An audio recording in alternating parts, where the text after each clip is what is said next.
cheating on your diet may actually help you lose weight. Researchers say going on and off diets every 2 weeks can result in more weight loss.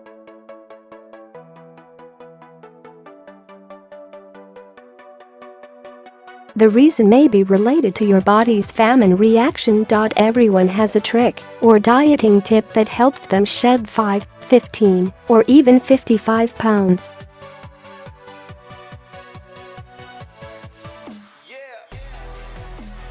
Drink this 3 times a day. Eat that once a week.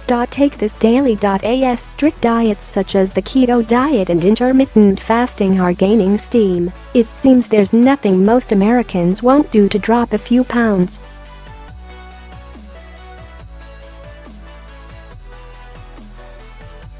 But the reality is, weight loss typically comes down to 2 things: eat less and move more.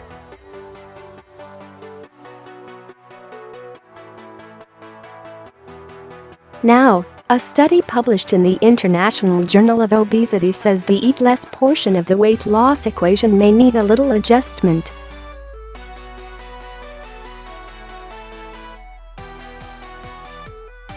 The study from researchers at the University of Tasmania found that people who dieted for 2 weeks and then didn't restrict their calories for 2 weeks actually lost more weight and more fat than people who dieted continuously.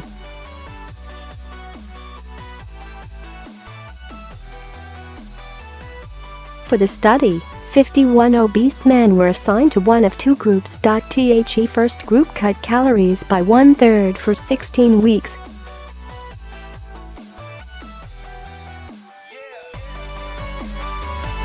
The second group cut calories by 1/3 for 2 weeks and then took a break and ate their maintenance level of calories for 2 weeks.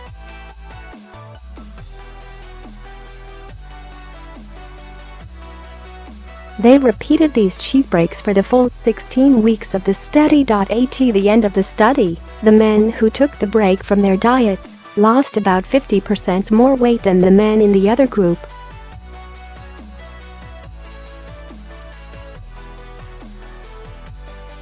Plus, they shed more fat than the control group. 6 months later, the researchers did a follow-up to see how well the weight loss was maintained.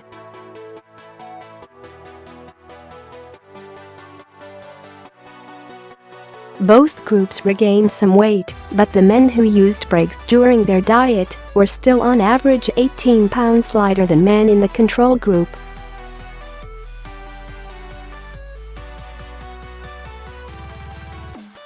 Dieting requires you to eat fewer calories than you burn in a day.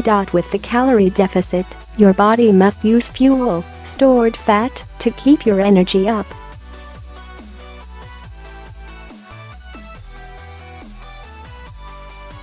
Ultimately, this can result in weight loss. But there's a dieting catch-22 that often snags those seeking to lose weight.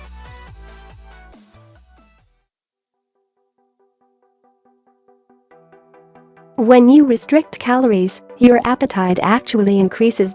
Plus, you're burning fewer calories at rest, which means you need less food.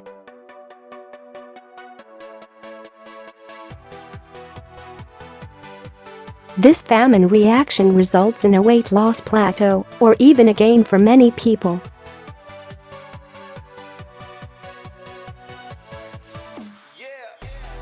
Cheat breaks give your metabolism a bit of a boost by convincing your body the famine is over.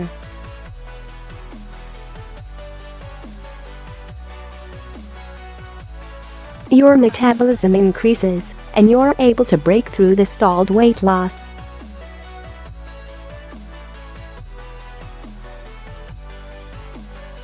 Cheat breaks also allowed for humans to be humans, says Samantha Scruggs, a registered dietitian who works with individuals in weight loss, improving health and vitality, and emotional eating.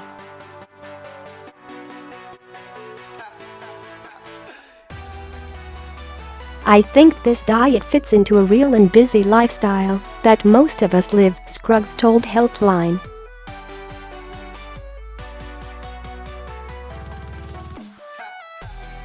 We often commit to a diet program for a little while and then fall off the wagon and then decide to give up.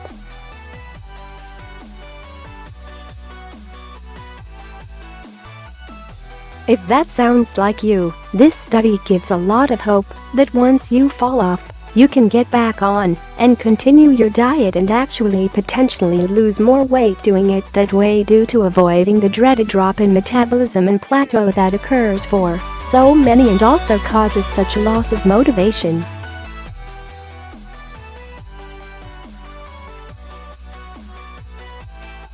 For David Ezell, clinical director of Darien Wellness, a counseling and wellness group in Connecticut, the study reinforces something he's done in his own life for a while.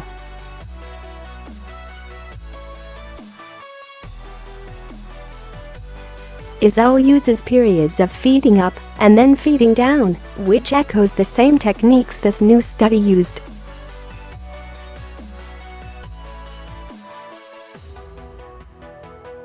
The goal is to keep the metabolism in flux and prevent the plateau. Our bodies will only allow a certain amount of weight loss before a shift occurs and the fat, which the body sees as its most valuable asset, is conserved, Ezell told Healthline.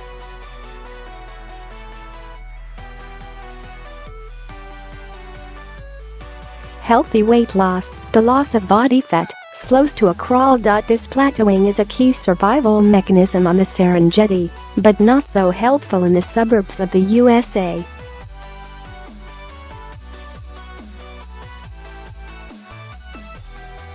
Intermittent energy restriction, another way to say occasional dieting mixed with no dieting, is not yet as en vogue as more restrictive diets, but it should be, Scruggs says.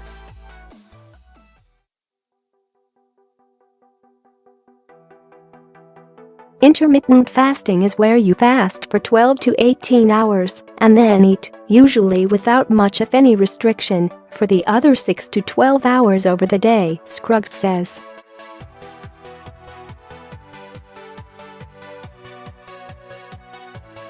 Intermittent energy restriction, on the other hand, is where you follow a calorie-restricted diet for several weeks and then switch to a 2-week period where you follow an eating pattern that meets your energy expenditure exactly.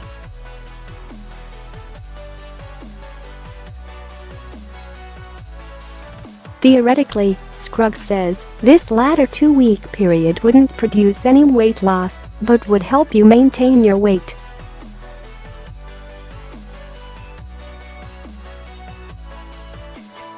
Don't be tempted to select a cheat day in the middle of a week of dieting. The study, Scruggs says, points out a day isn't enough to change your body's fat-burning dynamics.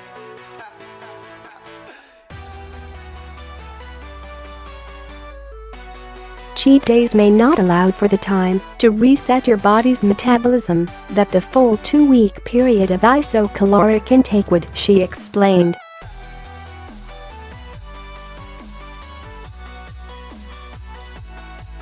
If this diet technique sounds like something you'd like to try, you can get started by calculating your calorie needs for weight maintenance and weight loss.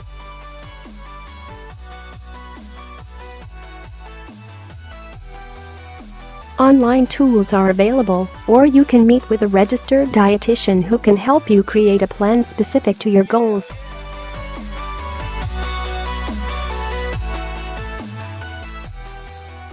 Once you have your calorie goals, select a week to start and closely follow the weight loss calorie requirements for 2 weeks.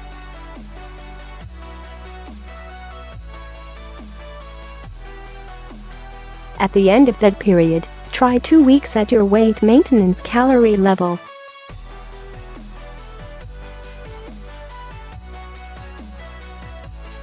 And then repeat for several months to see how much you're able to lose. Even if you maintain your weight for a week, then lose the next week, you are still making progress toward your overall goal, Scruggs said.